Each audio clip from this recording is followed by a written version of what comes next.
If the Hebrew Bible has taught us anything about the family of Jacob, it's that they were not chosen because they are morally superior to the nations around them.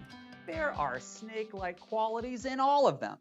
And the Cain and Abel sibling rivalry within the sons of Jacob is going to take the sins of the patriarch and turn the volume on them up to 11. Well, what are some of those sins of the patriarchs? Favoritism was a pretty big problem. Isaac loved Esau more than Jacob. Jacob loved Rachel more than Leah. And then he's going to love the sons of Rachel more than his other 10 sons. He's going to give Joseph a coat of many colors, probably cost a fortune. And then, if that's not enough to make his brothers hate him, Joseph is going to go ahead and show them his dream diary. Probably not a good move. Take a look at this. Important dreams, even if they probably shouldn't have been shared to his brothers. So Joseph, he shares with his brothers, hey, I had a dream. It was awesome. We were all binding sheaves in the field, and behold, my sheaf stood upright, and all your sheaves gathered around it and bowed down to it.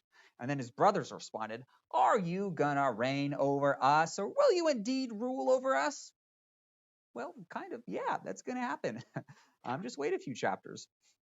Well, this was all too much for Joseph's brothers, and so they conspire to kill him. They see him coming in a distance, and then they seize him. They strip off that hated robe of many colors, and they throw him into a pit. And then there's this curious little detail. Joseph's there in the pit, and what do his brothers do up there at the top of the hole? They're eating a meal. Take a look at this strange little detail here in chapter 20. 37 verse 25. So Joseph's coming. They took him, threw him into a pit, and then they sat down to eat. Just a few little words, and the narrative runs on from there. They sat down to, what is that doing there? How strange. Now, of course, it communicates their callousness, that they could just, be munching on their sack lunch while their brother's begging for mercy within their earshot.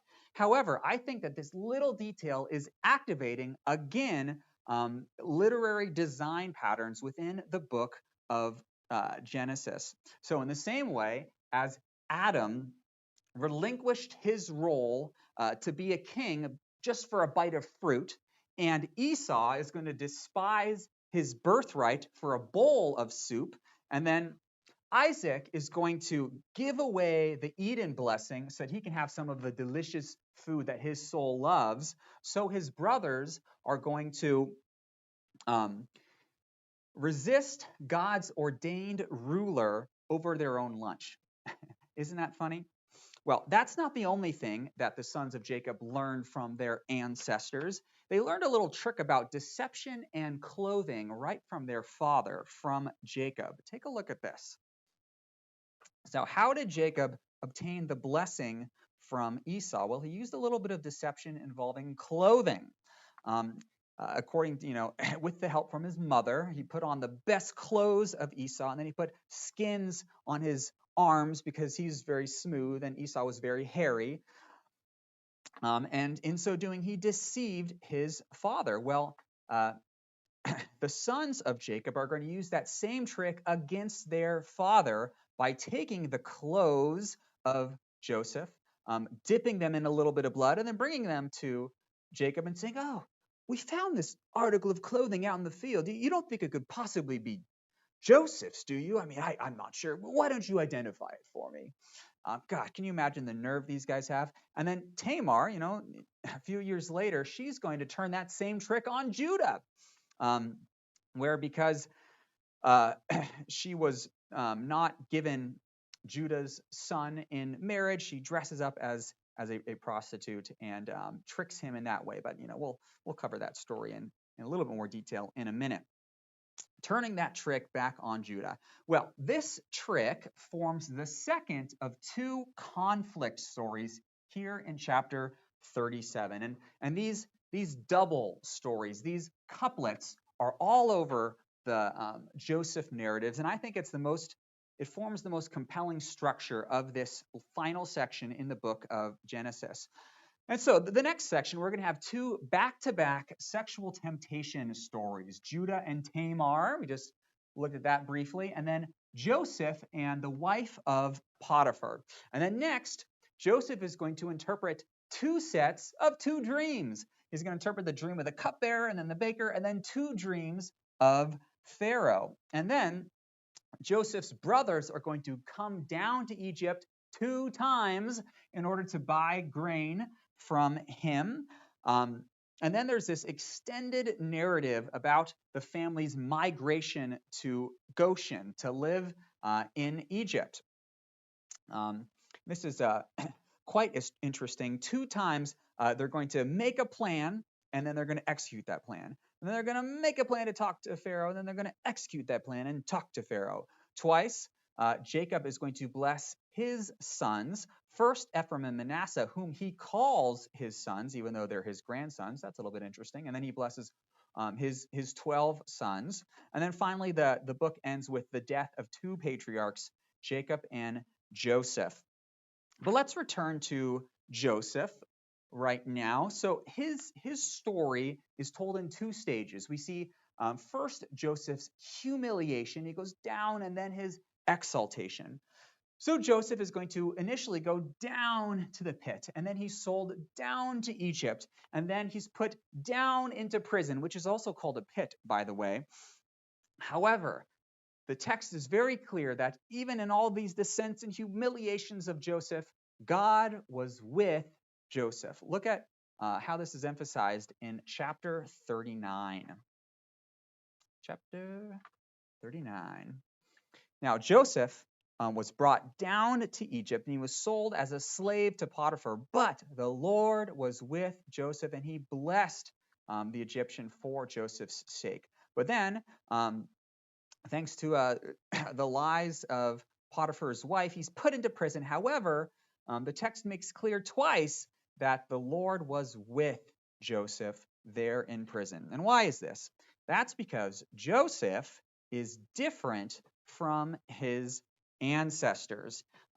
He's a bit of a pattern breaker, kind of like Enoch in a way. You see, Abraham and Isaac, you remember, they spent some time in a foreign land, didn't they? Yeah, they went to a foreign land, and in that foreign land, first in Egypt and then in Philistia, their wives, because of their own folly, their wives are sought by foreign officials, and the promise is put in jeopardy. But in chapter 39, Joseph is sought by the wife of a foreign official. The script is totally flipped here. However, Joseph is not going to compromise. He's not going to sin against God. And in a sense, what Joseph is doing here in chapter 39 is he's reversing the sexual sins of his fathers. Now, following Joseph's double interpretation of these dreams, we have his exaltation. And this moment where Joseph himself is lifted up is extremely important. It's a very important moment in the narrative because Joseph's exaltation acts as a reflection on the meaning of the image of God. To take a look at how it does this, really, really fascinating.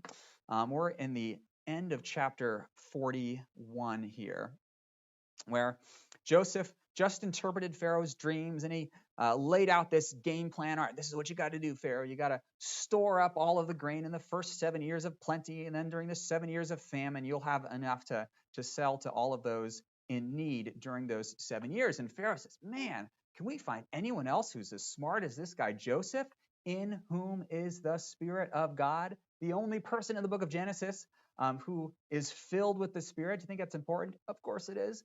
Well, Joseph, says Pharaoh, you will be over my house. You know what? I'm going to set you over everything in Egypt. You're the man, okay? Here, got this ring on my finger? Take it. Signet ring, it's on your hand. Here, all my best clothing, the royal garments, you wear them. You wear the gold chain. You ride in my chariot, and everyone will bow down to you. Well, Joseph, how does this inform our understanding of the image of God? Joseph is the image of Pharaoh. Joseph looks like Pharaoh. Joseph is riding in Pharaoh's chariot. Joseph is ruling over Pharaoh's kingdom as his representative, as his vice regent. And if you look at chapter 44, verse 18, where Joseph is interacting with his brothers, look what Judah says to Joseph. He says, "Oh Lord, have mercy on us, for you are like Pharaoh himself. You are the image of Pharaoh." And this is actually quite interesting. Here's this image of Pharaoh document. In the same way that God provided a wife for Adam, so Pharaoh is going to provide a wife for Joseph. This is fascinating. What's going on here? I like the explanation by John Sailhammer. Look what he says. Joseph seems to be represented as an ideal of what a truly wise and faithful man is like. He is the model or of the ideal man, the ideal king. He accomplishes what Adam failed to do, and it seems likely then that a conscious purpose lies behind these similarities with Genesis chapter 1. The story of Joseph is a reflection on what might have been had Adam remained obedient to God and trusted him for the definition of good. At the same time, the picture of Joseph is also an anticipation of what might still be. The coming Messiah. Joseph is a picture of the Messiah. This is amazing. Well, as the image of Pharaoh and as the seed of the woman who's responsible for bringing blessing to all the families of the earth, so Joseph is going to do that. He is going to bless all the families of the earth who are starving in the famine. And look how he does this. The language of Genesis is explicit at this point, where it says that the famine was severe in the land of Egypt and in all of the world, and therefore all the earth, this is the language of Genesis 12, verse 3, all the earth came to Egypt to Pharaoh to buy grain from him. So Joseph, he is bringing blessing to all the families of the earth, including the family of Jacob. Now remember our structure here. 2 times the brothers are going to come down to Egypt in order to buy grain from Joseph, though they don't know that it's Joseph at the time. And of course, when they do come, they're going to bow down to him, fulfilling the dream, Joseph's dream back in chapter 37. And in the same way that God tests Abraham 2 times. He tests him, first in chapter 12, where he tells Abraham to go to the land of Canaan. And then he tests him again in chapter 22, where he tells Abraham to go to Mount Moriah and sacrifice his son. So Joseph is going to test his brothers 2 times on each of their trips down to Egypt. First, he's going to accuse them of being spies, and he's going to take one of them, Simeon, lock them up in prison, and then secretly put their money back into their sacks as they go back to Canaan. And the question is, this is the test. Joseph's brothers could have lied about their lost brother, Simeon, in prison in Egypt. They could have lied about him and just pocketed the cash. That's what they did here in chapter 37. They sold Joseph to the Ishmaelites, and they took the money and they kept it, right? Are they going to do the same thing again? That's the question. Well, they have to come to Egypt another time, and this time the test that Joseph implements, he's going to activate their favoritism trigger. Joseph's brothers hate favoritism. They hate that Joseph was the favorite son. And so Joseph is going to kind of poke them on this issue and see how they respond. Look how he does this. He's going to invite his brothers to dinner. 43:34. He's going to invite his brothers to dinner, and he's going to give them all food. But Benjamin, the favorite son, Benjamin, he's going to get 5 times as much as all the others. This is like Benjamin's coat of many colors here. He's the favorite, and all the brothers know it, and they hate him for it. Or at least that's the question. Do they hate him for it? So Joseph is going to continue his plot by putting his own silver cup into the mouth of the sack of the youngest, that is Benjamin's cup. And then when that cup is discovered in Benjamin's sack, Joseph's like, all right, lock him up, put Benjamin in prison. Everyone else can go scot-free. And what are they going to do? What are the brothers going to do? Are they going to abandon the favorite son just like they did to Joseph? Let him rot in prison? Well, in the same way that a substitutionary sacrifice was found for Isaac on the mountain of Moriah, so Judah himself is going to offer up his life in place of Benjamin, offering himself as that substitution. And this moment when he does this, it's worth looking at. It's a real transition moment in the narrative. This occurs in chapter 44, verse 33, here at the end, where he's pleading with Joseph to spare the life of Benjamin. He says, "Now, therefore, please let me remain instead of the boy. I'll be your slave, but let Benjamin go free. Let him go back with his brothers to his father." Now, this moment, of course, it's a testament to his transformation, but it also unlocks the Eden blessing. The sacrifice, the substitutionary sacrifice, just like chapter 22, unlocks the Eden blessing for the family of Jacob. And Joseph is going to reveal his identity to his brothers. He's going to invite them, come down, live in the land of Egypt. Live in the best of the land. This phrase, the best of the land, is repeated multiple times in these chapters. Of course, this is the land of Goshen. Now, interestingly, the word Goshen in Hebrew is spelled with the first and the last letter of the word garden. Goshen is a return to the garden in a sense. And look at this. Here in chapter 47, verse 27, what is happening to the family of Jacob as they settle in the land of Goshen, that is, in the garden? They gained many possessions there, and they were fruitful, and they multiplied greatly. The family of Jacob was fruitful, and they multiplied in the garden land. I mean, this is amazing. This would be the perfect ending of the book of Genesis, even the perfect ending of the Bible, if it was taking place in Eden and not in Egypt, and if it was taking place for all of humanity and not just a tiny little remnant. However, it is a genuine foretaste of where the whole biblical story is going. And it all happened because of the suffering and the exaltation of the beloved Son. Did you catch that? Isn't that phenomenal? This suffering, which Joseph's brothers intended for evil, but God intended for good. And of course, this is the famous near final line of the book of Genesis, Genesis 50, verse 20.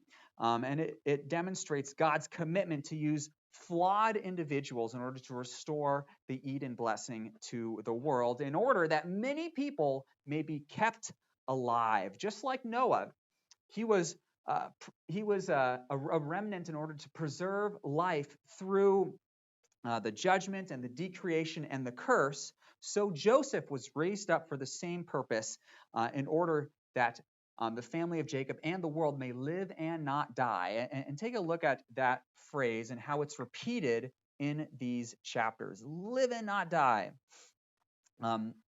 Jacob tells his sons, "I've heard that there's grain in Egypt. Go down there and buy some that we may live and not die." Joseph tells his brothers, "Do this and you will live and you shall not die." Judah said to Israel, "Send us back down there. Let us go with Benjamin that we may live and not die. God sent me before you to preserve life, to keep alive many survivors, that is, a remnant on the earth."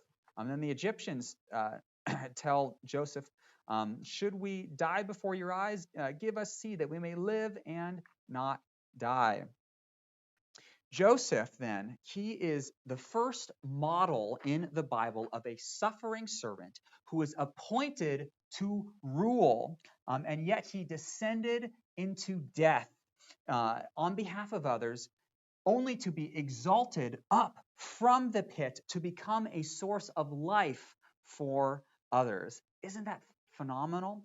But Joseph, we know, of course, he's not the suffering servant. He's only a picture of that coming suffering servant. And interestingly, that servant is not even from the line of Joseph.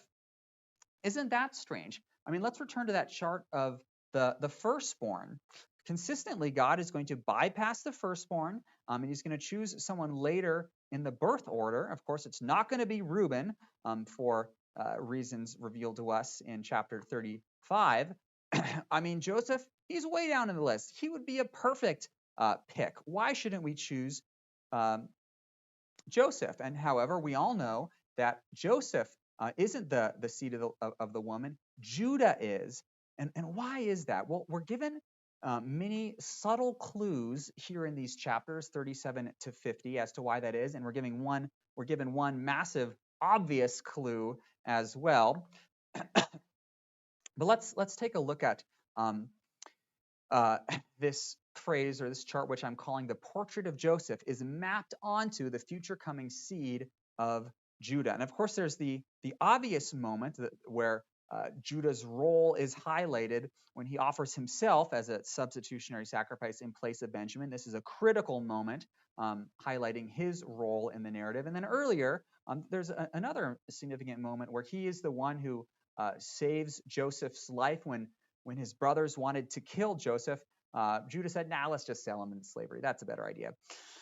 And then there are several moments where Joseph is singled out as the representative and the spokesperson for the rest of his brothers. So he's the one who speaks to his father Jacob, and then he's the one who speaks to Joseph. And this is interesting as well. Look at this. I think this is a really important kind of subtle random verse here in 44:14, where it says, "And Judah and his brothers went to the house of Joseph." Judah is singled out. They could have just said, Joseph's brothers went to his house. No, Judah is singled out. Judah and his brothers. And I think it also explains that strange insertion of chapter 38. Isn't this a bizarre chapter where this whole section is all about Joseph, right? He's introduced in chapter 37. And then out of the blue, we have a whole chapter about Judah and Tamar and that strange relationship. And it's very bizarre. And it seems like what this is doing here is it's saying, yes, Joseph, he's the hero of this story. However, I want you to be thinking about the seed of Judah, where his son is coming from. Pay attention to the seed of Judah. Now, take all of this and go to the blessing of the sons of Jacob in chapter 49, where it is made explicit that Judah, his seed is going to be the king over the family of Jacob. The scepter will not depart from Judah, nor the ruler's staff from between his feet. And to him, to Judah, and his line will be the obedience of the peoples. And look at this critical line: your father's sons, your brothers will bow down to you. It's as if in this one verse, it's like an equal sign saying that this portrait of Joseph as the one to whom the brothers bow down to is mapped onto the future seed of Judah. And that's exactly what John Sailhammer explains in this quote, which I think is significant. And let's read it together. The parallelism in verse 8 right here is extended by the statement, your father's sons will bow down to you. Now, it's difficult, Sailhammer admits, not to see in this statement an intentional allusion to the dream of Joseph back in chapter 37, in which his father's sons would come and bow down before him. In other words, what's the takeaway? That which was to happen to Joseph and did happen in the course of his life has been picked up by way of this image and transferred onto the future house of Judah. That which happened to Joseph is portrayed as a picture of what would happen to Judah in the last days. That's how these blessings are introduced in the first verse of chapter 49. Now, when we see this transfer of the image of Joseph onto Judah, then the typological portrait of Jesus, the life of Jesus, just jumps off the page in the life of Judah. It's incredible, all of these connections that you can see between Joseph's life and what would happen to Jesus in his. Just like Joseph was rejected by his brothers, so Jesus was also. Joseph was sold for silver by Judah, and Jesus was sold for silver by Judah as well. That's the Hebrew name for Judas, which is the Greek. Jesus was falsely condemned, just like Joseph. This is really interesting. He was condemned with two criminals. Remember the cupbearer and the baker? Well, Jesus had two criminals, one on his left and one on his right, as he hung on the cross. However, Jesus was filled with the Spirit like Joseph, and he is made ruler over all of the kingdoms of the earth. And so, just as Adam had 3 sons and one was chosen, and then Noah, he had 3 sons and one was chosen. Terah, he had 3 sons and one was chosen. So Judah is going to have 5 sons, but 2 of them are going to die, leaving 3. And so the search goes on for that seed of the woman who will crush the head of the snake and bring us back to the garden. Now, the final verse of the book of Genesis, it says, "Now Joseph died, and he was put in a coffin in Egypt." And that's how the book of Genesis ends. But he makes his brothers and his sons promise to bury him in the land of Canaan, just like Jacob made them promise the same thing. You see, faith in the covenant God of Abraham extends beyond the grave, because that snake-crushing seed of the woman who would offer his life on Mount Moriah not only will crush the serpent, but he will crush death itself, that he may invite us to come and eat from the tree of life in the garden city of the New Jerusalem and live and reign with him forever and ever.